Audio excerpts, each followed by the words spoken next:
Hello, and welcome to PEP, which is Passion, Empowerment, and Perseverance.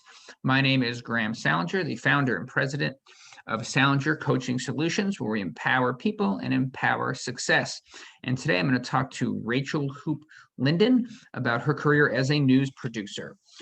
Rachel is a news producer who has worked in a number of markets, including Orlando, where she currently is a producer of Fox 35.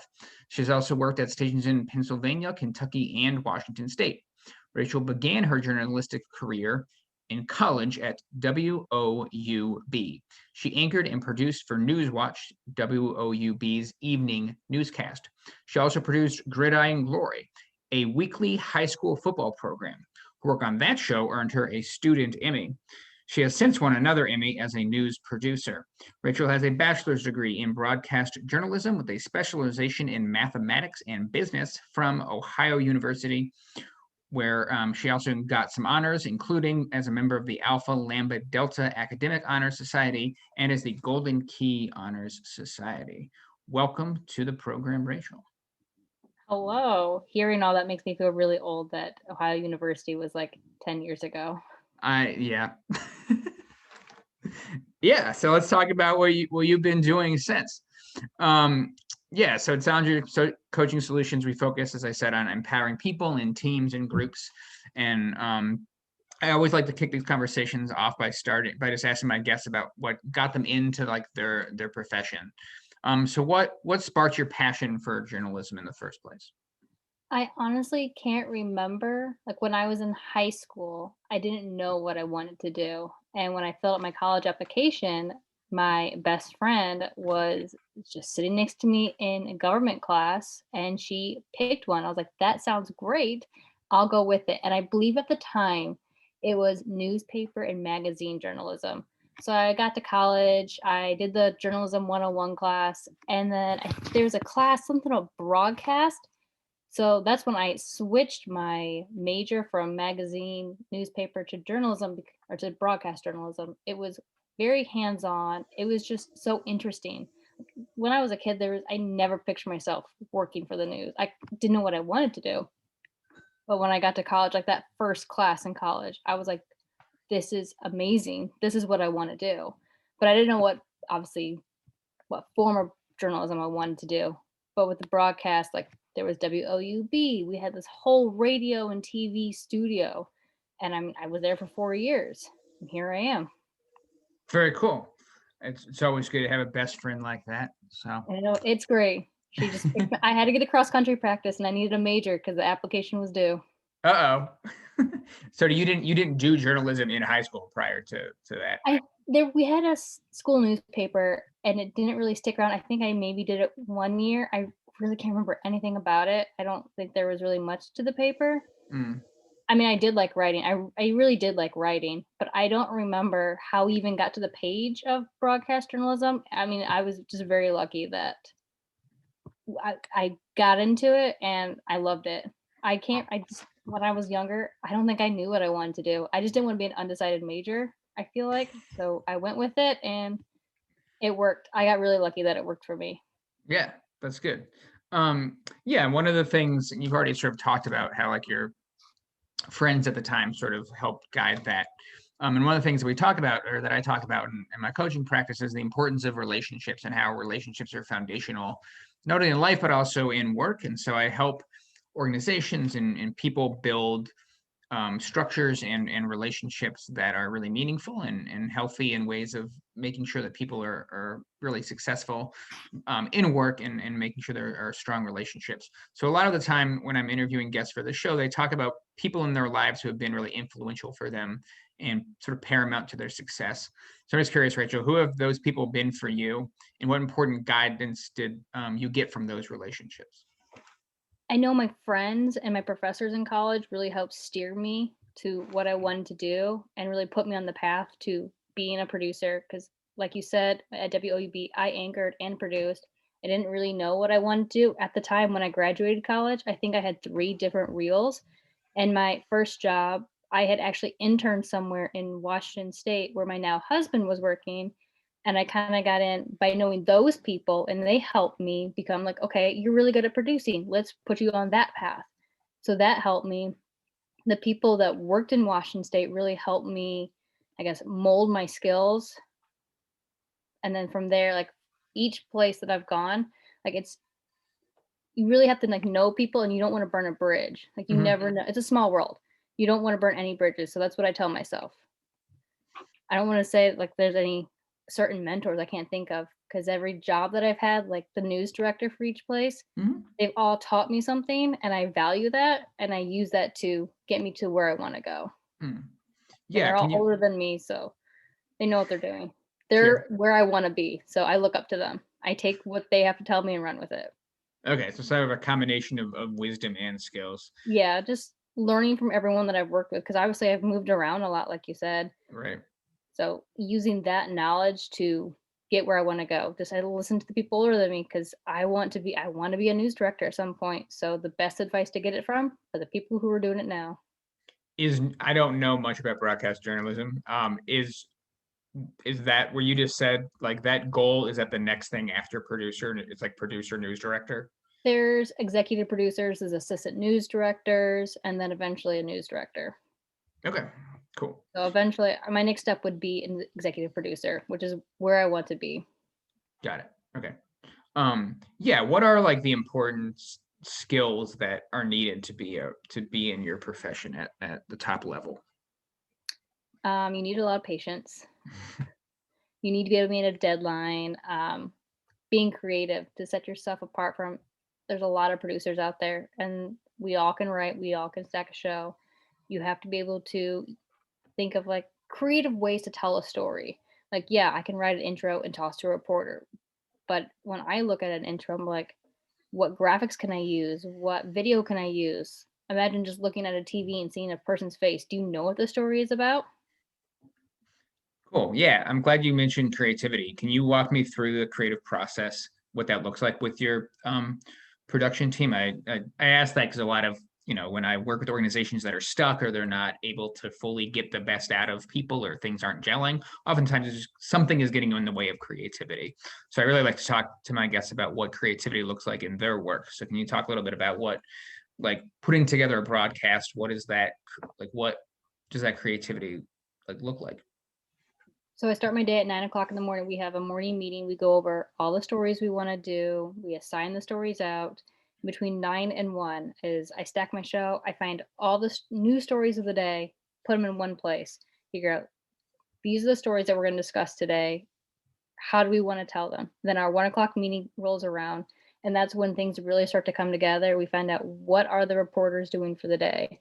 And there's a few of us in our 1 o'clock meeting. We just sit and powwow and be like, how can I tell this story? And everyone go, look, I think this graphic would look great. Oh, I think you should do some video here. This video and text would look great here. So it really is like a half hour of everyone brainstorming their best ideas for the 5 o'clock show. Mm. So I think the creative process, I can't do it by myself. You need to be able to bounce ideas off people. And I think that's what really helps us being able to talk it out because I can sit and stare at something forever. But like hearing the ideas, because I don't know have all the ideas. I don't know everything. Mhm. Okay, so that creativity helps you get the best out of your team. Yeah. Okay, I have a really weird follow-up question. As you describe that process, how do you the news that you report, at some point that news like comes to you before it's broken to the public. Like how do somebody in your work find the news? We get a lot of press releases, a lot of press releases. Sometimes we get these little alerts like this is trending on Twitter right now, or like the police scanner. I mean, the scanner I feel we use a lot more when I worked in like Washington or Kentucky. Mm, Here we use the scanner, like things will pop up, but we kind of like the police will send them like we are responding to this scene right now. It's a lot of communication. The agencies, anyone who I guess who has a press release will send it to us. But I feel the police around here are more. I mean, it's a bigger city too, so when things are going on, they alert the media because it's gonna get out. It's a very breaking news heavy market here. So when there is crime going on, we're not left out. okay. So you get different sort of data from people in the Yeah. community, and then A your team lot has of to go ahead. a lot of our stories are more investigative. I mean, it's a pandemic right now. That's what tops our stuff every single day. We all know the ins and outs. So at this point, we're trying to find new angles to the pandemic with the vaccine rollout and things like that. So you have to get a little more creative. Like, yeah, we all know that there's issues. We know what's working. We know what's not. We know how many shots are being given out. So at this point, it's just what questions are everyone asking? And can we find who can answer them? Mhm. So it's Okay. not so much press releases that I mean, for like the little stories, crimes, that kind of stuff. But when it comes to what's going on now, this is a really different time for all of us right now. So news has to adapt to it. Interesting. Yeah, I'm gonna get into news adapting in a later question, actually. Um, yeah, my next question was about my work focuses on leaders and helping them set their tone for their team. As you talked about sort of the process, I'm just curious, as the producer, what are some of the best practices that you use for setting the tone for your team to make sure they're like successful for the day? I mean, you just spoke about the pandemic, and it's hard on everybody. There must be some ways that you sort of rally the troops, so to speak, and sort of setting the tone for your team to get the job done. I feel just not talking down to anyone. We're all stressed out at this point and just treating each other like we're people. I feel like at this point, that's just how we have to get through it. But Mhm. when I have like sometimes I EP on the weekends, things like that, it's a matter of telling them, okay, this is what I think we should do. I see what you have in here. And I think discussion goes a long way. I think just talking about the creative process, how someone else wants it done, talking about the story, why they're doing something a certain way. I think talking it out makes them realize that, yes, I respect you. This is what I want, but I see where you're going with this, and my way is not the only way. Okay, yeah, I appreciate you saying that. I've had a lot of guests on the show that talk about like the humility and like maybe you're going to disagree, but you have to find ways of still You working together Yeah, even when you disagree with things. I'm And in I'm the business sure, of communications. right? Yeah, um, yeah, I think you're at a benefit because everybody that works for you or with you has a communications background, so We need to be put it good at at to use at some point. yeah. um, yeah, my next question is about um, optics and the news. And when I think about the news, when I say optics, I mean this is a problem that a lot of organizations have, right, small and large, about communicating effectively, not so much internally like you just talked about, but externally, right? If you have a product but you can't market it, it doesn't matter how good the product is, consumers aren't going to buy it, right? Or there's some other PR challenge that has nothing to do with the actual product, but some still inversely impact business, right? So I'm wondering um, if you have felt a sense in your career of a growing sense of scrutiny of media, and if so, what kind of challenges does such scrutiny present to journalists and networks, because it's also a business, right? And what is being done about those challenges, or what do you think can be done about those challenges? I can't tell you how many times I've heard fake news over and over and over. I think that's the biggest issue that we have to deal with. And Hmm. it's very frustrating for us because I feel that's more people associate all these little markets with the networks. There's a difference between CNN and Fox, NBC and CBS, and us little guys, the your local news station. They are completely different. Yeah, we have sometimes the same call letters, but we're not the same thing. And that is the biggest hurdle we have to overcome. And it really is a struggle. You just have to get out there and you just have to tell the people, like, you just have to be unbiased. You have to just keep doing the same thing over and over. And hopefully, eventually, it clicks. The last few years it's been stressful. Dealing with the allegations of like fake news. Yeah, that's the biggest thing about it, and it's just there's no way really around it right now because of social media. That's people are gonna say what they're gonna say, and right now it's I feel an all-time high because of all the stuff on social media and censorship and that kind of Hmm. thing. So we're kinda entering a new era of it right now. It's just a matter of we have to go out there, do our job, answer the questions that people want, and I mean, your local news station isn't biased. I know Sure. CNN and all them, yes, they lean a certain way, it's obvious, but local news stations aren't like that, and it's people just have to realize it, but the average person doesn't realize that. They turn on NBC and they're gonna think all NBCs are the same. Hmm. We get called when I worked at an NBC station, people used to call us and be like, "Can I talk to Brian Williams?" We're like, "We don't know Brian Williams." I used to have an apartment when I was in college that was across the street from like the actual NBC station, and I used to get Chris Matthews mail. I was like, I am not him. Like, stop sending me Chris Matthews mail. I've gotten so many bizarre calls like, "Yeah, can you just forward my call to the Today Show?" I'm like, "No, ma'am. I don't know anyone at the Today Show. Like, we are not them. You're gonna have to call New York." Right. That's funny.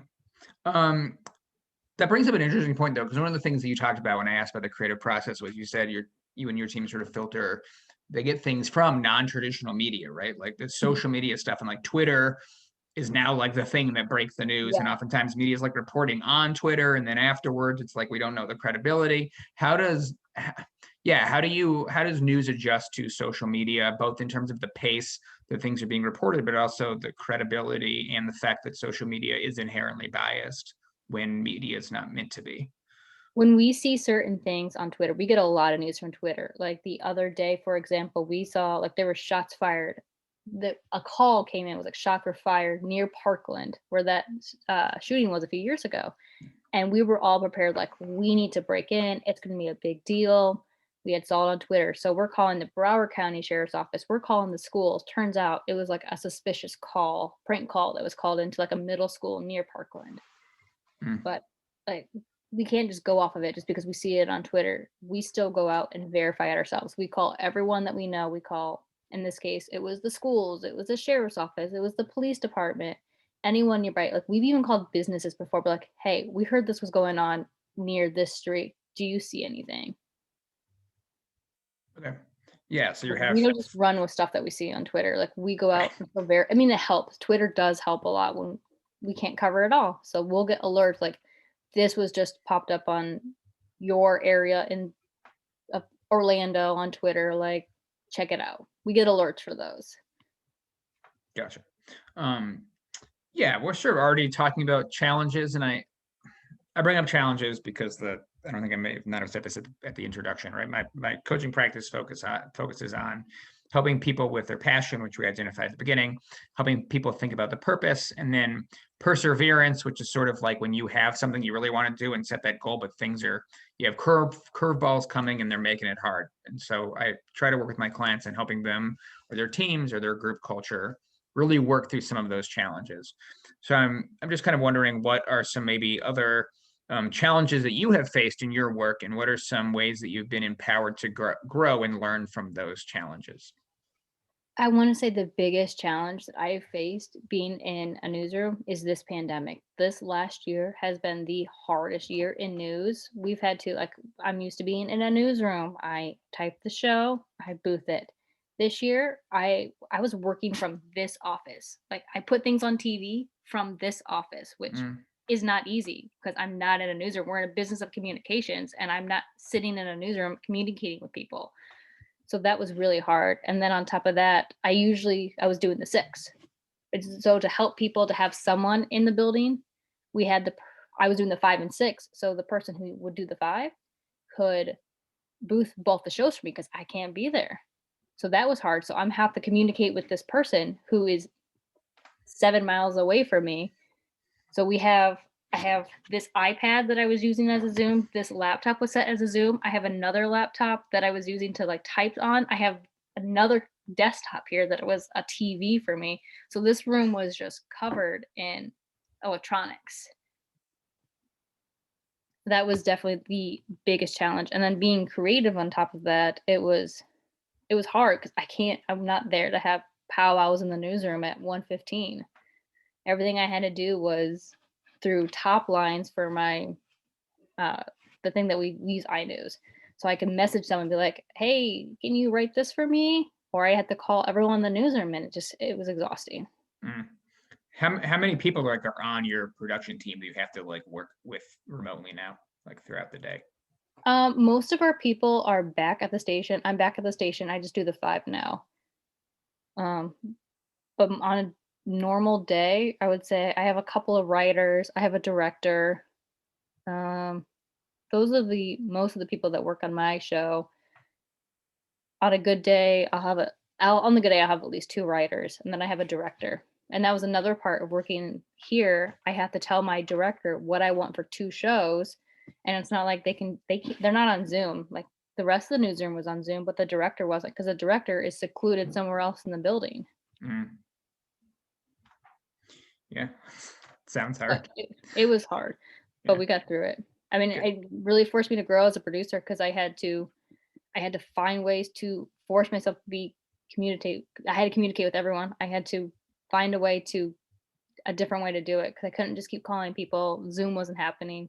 I just had to make my voice known, like, I'm not there. This is what I need. So I really had to work more on delegating things out, because I'm Mm, kind of the person who wants to do it all myself. sure. So I really learned to delegate work to get things done. That's good. Yeah, I think sometimes these things force us to delegate or to establish trust or like to just kind of let things go when we need to. So We definitely worked more as a team, I feel, because we had no choice. We all had to work together, otherwise it wasn't gonna go on the air. mhm, good. So you've talked a lot about um, COVID and its impact on news this year. What has been a story? 2020 was generally hard for a lot of people, I think.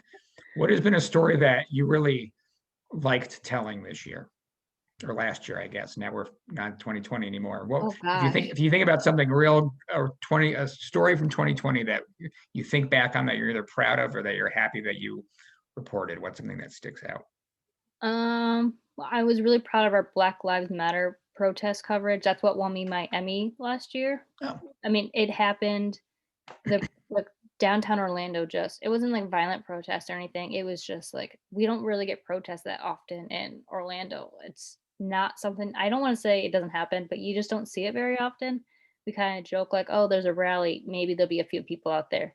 So when all of these, like, there were thousands of people, we just, everything we had on the air, like, forget all the other stories. It was just go to this porter, go to this reporter, and we were on the air for a while. So that is very memorable. It was stressful, but now when I look back at it, that was good. That was good coverage. mhm, Other than that, the pandemic stuff, I mean, there have been some little highlights in it, like when Disney reopened, that was a good sign. That was fun here. It was like a Florida getting back on its feet, which I know everyone makes fun of Florida for reopening, but we go out and about still. You take safety precautions. mhm. We like going to the small businesses, helping people get back on their feet. I know Florida's the butt of all jokes that we're open and ready to go, but it's nice. Yeah, as you talk about the Black Lives Matter protest that you got the Emmy for, I'm thinking back to my question about optics. In terms of like consumer and news relationship, l- when you tell a story or when a new something breaks, what is your hope in terms of the impact that it has on like not the market, but the folks who are watching you? Good question. I guess it just depends on what the breaking news is. Like, obviously, when it's a crime breaking news, we're like, we're gonna let you know this is going on right now. You need to be aware, because if there was like a shooting, it's like there's a shooter on the loose. Sometimes it's a matter of public safety. Sometimes it's something that's just gone viral, and it's like, we got this. Everyone else has it. We're the first ones with it. Like when the Capitol stuff happened, Yeah, obviously that was breaking all day. No one could turn off the TV. That was breaking news. That's just public. That was just TV. I wanna say it was public safety, because 'cause we're in Florida and that was Washington, DC. But then we started having people arrested here, and that became breaking news at, like, 4:30, which at that point is just a matter, like, it's the story that everyone wants to know. yeah, So sometimes I wanna say it's public safety, sometimes it's the big story, no doubt about it. No one's gonna turn it off. right. Um, yeah, my another question I has you alluded to the Emmy, and you've won a couple Emmys at this point. And in the first one being in college, and you sort of talked about how you sort of didn't quite know about the profession when you were sort of thinking about it, and you sort of fell into it. But now you fell into it, but you've obviously fallen in love with it and done really well and excelled in it. So I'm wondering what advice you would give to a young person that's interested in pursuing a career in journalism. Don't be afraid to leave. Like, I left Ohio. Like, you can't be afraid. That was my biggest advice. I wrote down more tips for it. and now I can't remember. You just got to go with it, go wherever it takes you. Because if I had stayed in Ohio, I probably would have worked in like Cincinnati or Columbus, which are they're not much smaller markets, but they're smaller markets than where I'm at now. And I love where I'm working now. But you can't be afraid to take all the steps necessary to get to where you got to work your way up. Some people just want to jump right into a mid-sized market, and it's hard to grow up in that kind of station. For So sure. don't be afraid to say no. Learn everything you can. You got to put the time into it, because if you don't put the time into it, it's not going to pay off. It's a climb to the top. Sure. So it's what I've heard you say is it's a matter of like flexibility, right? Because a lot of these things have been like major life changes, right? It's not just, it's not that you're changing career, but it's like you're changing station, you're changing state. There's just a lot of movement. It's been a grind. It's been From Washington to Kentucky to Pennsylvania to Florida. It's been super stressful. But when we get into it, you fall in love with it. Yeah, I'm trying to think of the follow-up question I had on that. That goes back to like the topic of like perseverance and needing to, like, you obviously have to have a passion to like make all those changes. Because I feel like, what advice you give people that like are sort of hesitant on making career changes or other like major life changes? Because it's like, on the one hand, you're doing the similar thing, but it's a new place, and I'm just wondering if there are, can you talk about the challenges of being in a profession where it's so much moving about? It's definitely hard. I guess getting your life. The hard part is getting your life together. Settling into a new job was whatever. It gets easier as you go along, because it's just like starting any new job. Dog at the door. But the hard part is just moving. Like, that was really the stressful part, like finding a place to live. Everything will come together. All you have to do is tell yourself that things will work out. There's a reason. You're not the first person to have to move from state to state. Thank you. Yeah, I just asked that because I know like a lot of people like are hesitant to take the next step, even if it's within the same organization, right? Sort of a When fear we moved from Kentucky to Pennsylvania, we had just found out that we were expecting a kid. We weren't going to get health insurance right away. I didn't have a job yet because I was still interviewing at stations in Pennsylvania. So it was like the most stressful the most stressful time of my life. So if I can make it through that, anything after that's not that bad. Awesome. All right, Rachel, is there anything I didn't ask you that you wanted to talk about? I am not a journalist. I know nothing about reporting or interviewing. That was a good follow-up question, though. That's what reporters always ask at the end. So you're doing good. That's what they always ask. Is there anything I didn't mention that you want to talk about? Yeah. The space is yours, Rachel. What did I miss? What would you like to say? Is there anything else you want to talk about? No, you covered a lot. Your questions, and you added some on. You made me think. There you go. You heard it here. Sound Your Coaching Solutions makes you think. All right. Thank you so much. You're welcome.